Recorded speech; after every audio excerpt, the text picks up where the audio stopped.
Why a narcissist can stay married for decades. If narcissists are easily bored, if they need different sources of supply, if they chase and seek novelty, why do some of them stay in long-term relationships or marriages that last 10 years or more? What's going on? Are they driven by the guilt of abusing their partner, telling them, okay, now that you have abused them for a long time, you have to stay committed, you have to stay in that relationship? What do they want and why does this happen? Well, let's find out in today's episode. I am Danish, a narcissistic abuse recovery professional, your host, and today we are going to talk about why a narcissist can stay married for 10 years or more. The short answer to why a narcissist stays married for more than 10 years is simple. They are getting something from you that they cannot get elsewhere. Now, that something varies across the board. It depends on the type of narcissist you're dealing with and what their biggest unfulfilled need is. For example, some narcissists turn their partners into their parents. You are forced to become their mommy 2.0 or daddy 2.0, fulfilling every wish and demand unconditionally. But the narcissist accepts that selfishly, without realizing that there is a real need for reciprocity. Other narcissists stay in long-term relationships if there's money involved, inheritance, or if there is a chance for them to destroy this person inside out, to eat them alive until they're left a shell of themselves, and then the narcissist leaves with everything. Have you heard of that wasp that lays an egg in another insect's body, and that egg grows inside into a larva? The larva feeds on this alive insect, the host body, and then finally, when it comes out, it leaves the body of the insect like a shell. The larva then develops into a fully grown wasp. This is the exact relationship this type of narcissist builds with its victim, with its target. The final reason this type of narcissist chooses to stay in a long-term marriage or relationship is image. Image means everything to a narcissist, and unfortunately, in some cultures, marriage is the finish line. If you're married and have children, you are well accomplished, you are socially acceptable. That means you will get a lot of validation, attention, admiration, adulation, and you will be put on a pedestal. You know how important that is to a narcissist. They don't want to lose that, it's a trophy they get to show to everybody. And not staying married means disgrace to them. So they stay in it not for you, but for the social validation, to avoid being ashamed and feeling disgust towards themselves, to avoid blame. Let's rewind a little bit and talk more about parentification, how a narcissist turns you into mommy 2.0 or daddy 2.0. At their core, a narcissist is nothing but an underdeveloped 2-year-old kid stuck in an adult's body. They may be biologically 20, 25, 30, whatever, but emotionally and psychologically, they're not more than 2 or 3. So when they step into a relationship or a marriage, they may say they want a partner, but they do not. They want a parental figure, a mother or a father who they can hate and at the same time, get unconditional love from. This is the reason why you, as a narcissistic abuse survivor, may feel like you are dealing with a kid, not with a partner. You are dealing with a child of yours because you have to pamper them, give them attention all the time, validate them, and you cannot say no. You have to be there all the time, you cannot have your own personal life. It's all about them, and that partnership is nowhere to be seen or found.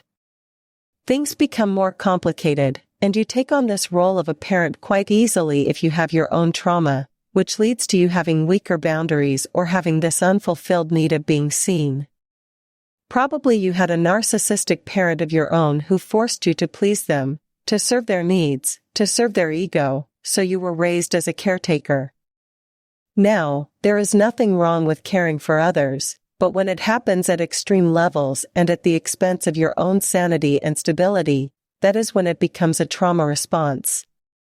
This adult narcissist that you are married to has tapped into that trauma and knows you have those wounds. So what do? They weaponize it against you. They make you please them the way you tried to please your parents. the way you tried to serve them. This may be your trauma bond with a narcissist, which is making it extremely difficult to leave, and unfortunately, years get wasted. Now, I'm not saying it's your fault or you are doing it to yourself. Please don't misunderstand me. What I'm trying to do here is explain the complex and complicated dynamics of such relationships, and how the narcissist kind of becomes your parent, and they expect you to become their parent, but because you can't, it's impossible, they punish you. And because they could not take that hatred out on their actual parent who abused them, they take it out on you, they punish them through punishing you. Doesn't make sense? It sounds really weird, but that is what we call transference in psychological terms. What is the need that you fulfill in this scenario? You give them continuous supply, you do whatever it takes to keep them happy. But they are never satisfied, and they do not leave you because they know you're going to be there always for them, and you are going to play the role of that caretaker. That is what is in it for them. The second scenario, the relationship between the wasp and the target insect. The narcissist has recognized you have a lot of money, or that you have a business you're working on, but it will take some time for them to steal it away from you. They cannot do it right away. First, they lay eggs. I'm sorry, I have to compare it with this crude example, but they lay eggs in your situation. That means they have children with you, and you're tied to them. Now you cannot easily leave, and then they start guilt-tripping you. They are all in, only to pull back and say, if you want this relationship to continue, if you want to stay in your children's life, then you have to do X, Y, and Z, which more often than not includes giving them money, putting assets in their name, destroying your business, destroying yourself, cutting off ties with their family and friends, leaving everybody, leaving probably your own country, everything behind, and becoming their total slave. That is how they take over. And the problem is, those who mean or matter the most to you are controlled at this point by this wasp, by this narcissist, and they know that they can use that relationship with your children that is so valuable to you to harm you, to control you, to force you to do things you would not do otherwise. So this type of narcissist stays only to take over fully one day. But it's not like they do it all at once. Now, it's like they spend years making their way in, making sure that they set you up for failure, and they leave you no option at the end except giving up and giving in. The third example that I gave you, the narcissist who stays in the marriage for their image, well, you understand it, why? But I need to give you some personal examples. Both of my parents are narcissists. If you do not know already, my father is a malignant narcissist, my mother is a covert vulnerable victim type of a narcissist. They hate each other, you can imagine the dynamics. But they do not leave each other. Why? Because they are each other's supply, of course. Primarily, it is the image that matters. What will people say? How will they be perceived? Because they want a picture-perfect family, that is how they want to project it. So they don't talk about it, they don't bring in other people, they don't take it out. It's about their respect in society that they are afraid of losing. The relationship of this narcissist with you may be extremely dysfunctional, like there is nothing left, there's no intimacy, there is no connection, children have left, but they'll still stay. Not for you. And they may make it about, see, I'm physically here, that means I love you. No, it simply means, I have established control over you, and I'm not leaving you because I'm afraid of my image getting ruined. That is what it is. So all in all, my point is they do not stay in long-term relationships or marriages because they feel committed or they feel some kind of guilt. Of course not.